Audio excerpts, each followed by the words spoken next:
Centre of the course. Kingsview over on the far side, collective power coming there between them, but Adams Barber with the advantage on the stand side as they go to the line, narrowly beaten on Wednesday. Adams Barber wins for the fourth time here at Dundalk. Close for second, Kingsview, and collective power Slade Runner was fourth. Hurricane with Burrow 7 prominent as well, the blue and yellow colours. Also there too is Lucky So-and-so on the left in the maroon. Tracking these leaders, Lucky Lugger in the red and yellow. He's tracked there by Indian Sunbird's red cap. Bolton is sitting in about 6th or 7th place then for Brian Hughes, tracked then by KO Wolf and Nightjet. Then Ellie Sheaver in the yellow cap, then Gran Mario is last but one, and looking on is Carapiro Doug in the hands of Sean Quinlan as the runners move down inside the final furlong of the track here. Coming up towards the grandstands, and Great Ballinboris being held together by Becky on the inside. He's taken a bit of a hold. Our Gran Mario in Peter Niven's colours, and also towards the rear is Carapiro Doug. So heading down the back straight, about 8 lengths would separate the runners in what's been a fairly run race so far. Great Ballinboris striding out in front, half brother to 2 winners this boy, and he leads them, going for a Mickey Hammond double this afternoon. Imperial Hurricane and Dave Bass have been very close throughout. The nose-banded runner and the Imperial Commander colours, of course. Between horses, Burrow 7 running for the Burrow 7 Racing Club. He's still travelling well, as indeed are most of these runners, with a fair way to go. Halfway down the back straight, in fact they're more than that now. Close up behind them on the outside, Lucky So-and-so and James Bowen, who's just racing a little bit deeper on the course.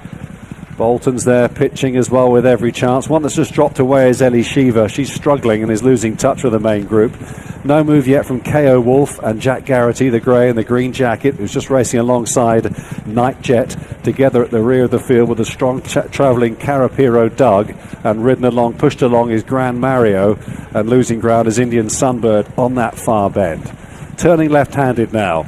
Still Great Ballinboris, the leader from Burrow 7, in second place now. Now shaken up for the first time is Imperial Hurricane racing in third. Bolton is just poised to pick up the pieces behind them in the blue jacket. Ridden along now is Lucky Lugger. Lucky So-and-so on the outside in the maroon and beige colours is next. Just under half a mile left to cover now as they turn in towards the home straight here in the Lucky Last. And still Great Ballinboris is leading the way. Burrow 7 though is travelling strongly in his slipstream in second.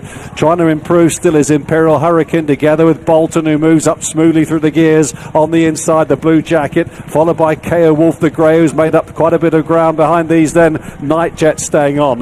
Now they come and inside the final 2 furlongs here on the near side, Burrow 7. Bolton though travelling strongly on the outside, goes on now for the first time. Bolton takes up the running from Burrow 7, and KO Wolf back in third place as they race down towards the final furlong here. It's Brian Hughes on board Bolton, who showed plenty of promise on debut at Newcastle 3 weeks ago, and he's scampering clear here in the closing stages. It's one for the former champ Brian Hughes, and it moves on to 127 for the season. For Rebecca Menzies, the informed Menzies team strikes again with Bolton. Burrow 7 a good second, he'll be winning soon. Then KO Wolf and Great Ballinboris next. Save the best to last. I think we might just send a smart horse there, Bolton, one of only 2 4-year-olds in the lineup. He's absolutely hosed in for Rebecca Menzies. Brian Hughes on board, champion jockey elect, I think it's safe enough to say that. 127 for the season. It beats Burrow 7. He's running an absolute cracker in second. He's